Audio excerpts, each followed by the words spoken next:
एक बात तो स्वीकार कर लेनी चाहिए। चुप हो जाओ। रुक जाइए।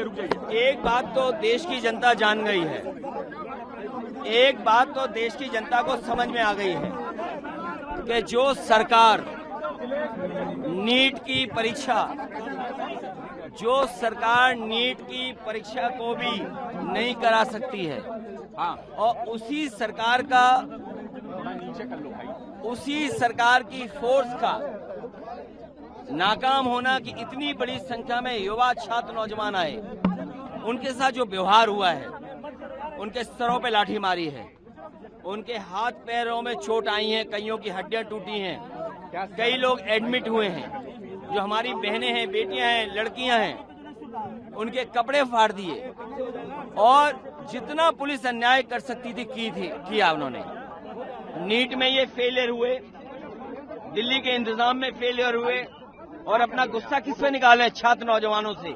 इसलिए हमारी मांग है सरकार से कि जो छात्रों की मांग है वो छात्रों की मांग को स्वीकार करें, और जो मंत्री हैं वो इस्तीफा दे दें या मंत्रिमंडल से हटा दें। ये दबाव जो है ये दबाव समझ में नहीं आ पा रहा है कि मंत्री क्यों नहीं हट रहे हैं। क्या दबाव है संगी साथियों का, उनके मंत्रियों का, और लगता तो ऐसा है कि इसलिए सरकार नहीं हटा पा रही मंत्रियों को कि उनकी जो दबी हुई है, तमाम ऐसे घोटाले हैं, जो तमाम भ्रष्टाचार हैं, कहीं मंत्री ना उन बातों को खोल दें, तो इसलिए सरकार स्वीकार नहीं कर पा रही है, मंत्रियों पे दबाव नहीं बना पा रही है, और कारण भ्रष्टाचार है। एक मंत्री अगर लगातार विभाग में रहेगा तो ऐसे ही तो भ्रष्टाचार करेगा। नीट की परीक्षा हुई, वो भी फेल हुई क्योंकि OMR में जो इस तरह की शिकायतें आई हैं वो भी सबने देखनी है। तो सरकार छात्रों की मांगों को माने, यही हमारी मांग है। अखिलेश जी, आज संसद से लेकर में नीट का पेपर लीक हुआ और कैंसिल हुआ, छात्रों ने सुसाइड किया, लगातार छात्र जो है मांग कर रहे हैं दूसरे छात्र उन परिवारों के मुआवजे के लिए, क्योंकि डॉक्टरी करना, नीट करना एक बहुत रिस्पेक्टेबल, एक सबसे प्रेस्टिजियस नौकरी है, और हम सब जानते हैं धरती के भगवान डॉक्टर को मानते हैं। उसी की परीक्षा में ये इस तरह की बेईमानी, और ये पेपर लीक नहीं हुआ है, ये सरकार बेईमानी कर रही है और बेईमानी करती आई है। मैं आपको याद दिलाना चाहता हूं, यूपी में एक समय पर जब भारतीय जनता पार्टी की सरकार बनी, वो अपने मन चाहे लोगों को एडमिशन दिलाना चाहते थे, और उसका परिणाम ये हुआ कि एक सत्र 0 हो गया। तो जो नीट में बेईमानी करना चाहते थे, जो पेपर लीक हुआ करने वाले, सब बीजेपी से संबंध रखने वाले लोग हैं। तो आखिरकार सरकार घबरा क्यों रही है? इसीलिए सरकार दबाव मंत्रियों पर नहीं बना पा रही है कि अगर मंत्रियों पे दबाव बना तो कहीं दबी खुची जो उनकी और है जानकारी वो बाहर ना आ जाए। अखिलेश जी, सबसे बड़ी बात यह है कि संसद में नहीं सुना जा रहा, संसद में नहीं सुना जा रहा, सड़क में नहीं सुना जा रहा। आज PM आवास भी देख लिया, वहाँ पे भी बैठे रहे, वहाँ से अब छत्रसाल स्टेडियम आ गए। ये सरकार की जिम्मेदारी बनती है, सरकार की जिम्मेदारी ये बनती है कि जो घटना है उस पर अपना स्टेटमेंट दें, और जो बच्चों की जान गई है उनके लिए श्रद्धांजलि नहीं दे पाए।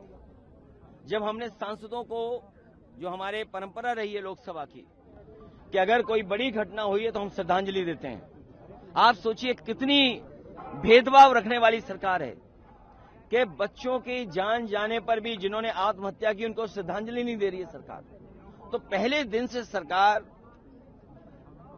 स्वीकार नहीं कर रही है चीजों को, और उसी का परिणाम है कि आज सदन में जब हम मांग करते हैं कि हम बहस चाहते हैं, सरकार का स्टेटमेंट आए, सरकार बताए कि घटना क्या हुई, तो सरकार पीछे क्यों हट रही है? प्रधानमंत्री ने आज NDA की बैठक में भी कहा कि कुछ बुरा नहीं होने देंगे छात्रों को। उन्होंने मंगल में अमंगल किया है, सबसे बुरा छात्रों के साथ हुआ है। कभी आपने सोचा है कि इतने बच्चों ने आत्महत्या कर ली हो, और जो बच्चे पहले पास हो गए थे वो दूसरी परीक्षा में क्या पास हुए कि नहीं हुए?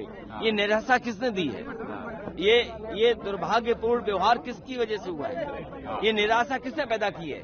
छात्र युवाओं के अंदर निराशा पैदा करने का काम उन्हीं ने किया जो कहते थे सबका साथ सबका विकास। क्या CPM या जो नीट देने वाले बच्चे उनके परिवार के नहीं हैं क्या? और जिस तरह आम युवा नौजवान निकल करके आए, मैं बधाई देना चाहता हूं। वो किसी पॉलिटिकल पार्टी से संबंध रखता हो, युवाओं के अंदर गुस्सा था और निराशा की वजह से वो गुस्सा है।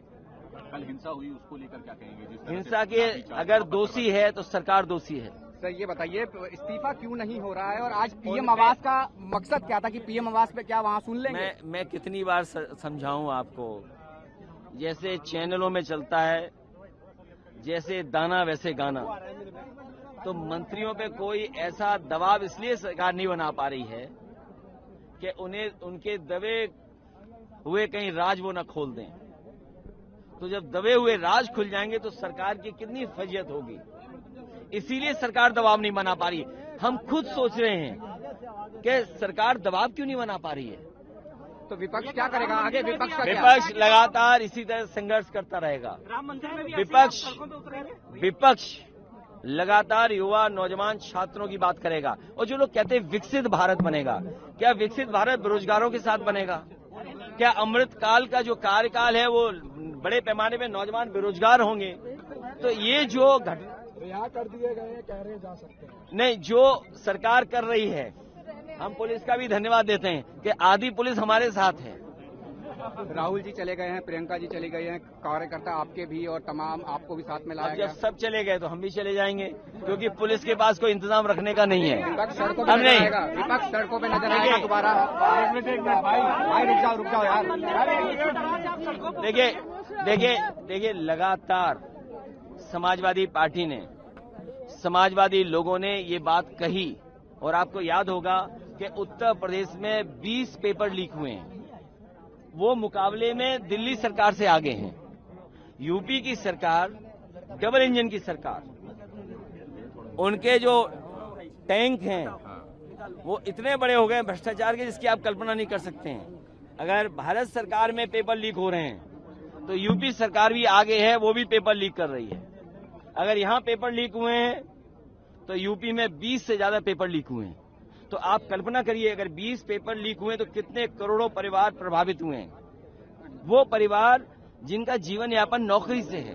बहुत से ऐसे मध्यम वर्ग के परिवार हैं जो केवल नौकरी की आस में अपना बेटे को बेटी को पढ़ाते हैं। आप सोच सकते हैं कि 4 लाख लगभग बच्चे लिखते हैं नीट का एग्जाम उत्तर प्रदेश में। तो 4 लाख और एक परिवार में अगर हम 5 सदस्य भी मान लें तो 4 गुणा 5 कितने हो गए? सोचिए, 20 लाख लोग सर हर सीधे परिवार प्रभावित हो रहे हैं। जो लेकर आप इसी तरह सड़कों पे उतरेंगे? नहीं, राम मंदिर में प्रभु श्री राम के यहाँ जो दान पात्र से सीसी हुई है, उसके लिए पूरा देश और भारत की जनता दुखी है। ये महापाप कोई नहीं कर सकता था। अब एसआईटी के बाद एसआईटी बनी है, तो मुझे लगता है कि अब एसआईटी की भी पोल खुल जाएगी। तो ये क्या वजह है डबल इंजन की सरकार में भी एक एसआईटी नहीं बना पा रहे हैं? ये कहीं डबल इंजन में क्या वजह है कि एक इंजन बना रहा है एक एसआईटी, दूसरा इंजन बना रहा है दूसरी एसआईटी। इसका मतलब ये हुआ कि यूपी की सरकार ने जो एसआईटी बनाई वो दिल्ली वालों से पूछ करके नहीं बनाई। अगर ये बात गलत है तो आप बताओ। तभी तो जरूरत पड़ी एक और एसआईटी की। अगर यूपी की एसआईटी ने कुछ खुलासा किया है तो हो सकता है दिल्ली की एसआईटी भी कोई बड़ा खुलासा करे। बहुत लंबा चलेगा। कांग्रेस और समाजवादी पार्टी किसी मुद्दे पर एक साथ खड़ी दिखी है, क्या इस मुद्दे पर ही आगे रहेगी या फिर और मुद्दों पर भी जो है? सर संसद सत्र भी लंबा चलने वाला है, क्या ये नीट का मुद्दा आगे भी चलेगा? ये नई पीढ़ी, युवा छात्रों के साथ हर दल है, उनकी समस्या का समाधान हो। जब देश इतना बड़ा हो रहा है और विकसित भारत का सपना दिखा रहे हो, तो क्या इतने बड़े पैमाने पे बेरोजगार हो जाएंगे? अगर बेरोजगारी बढ़ रही है, महंगाई बढ़ रही है, तो इसका मतलब निवेश नहीं आ रहा है। आप दुनिया में किस देश से तुलना करना चाहते हैं? आप प्रति व्यक्ति आय क्या समझते हो? किसान अभी और परेशान होगा क्योंकि खाद नहीं है उसके पास और डीएपी नहीं है। जो सरकार किसान को खाद न दे पाए, और फिर यहाँ तो किसान अपनी खेती बटाई पे देता है। आप सोचिए, जो किसान बटाई पे ले लेगा खेती, उसको खाद और डीएपी कौन देगा? अच्छा, खाद और डीएपी कौन देगा? तो जो खाद नहीं दे पा रहे हैं, डीएपी नहीं दे पा रहे हैं, तो जो बोरी में चोरी कर रहे हैं, उनसे क्या उम्मीद करोगे आप? मैं अपने प्रेस के साथियों का भी धन्यवाद देता हूँ धन्यवाद। कि हम लोग के साथ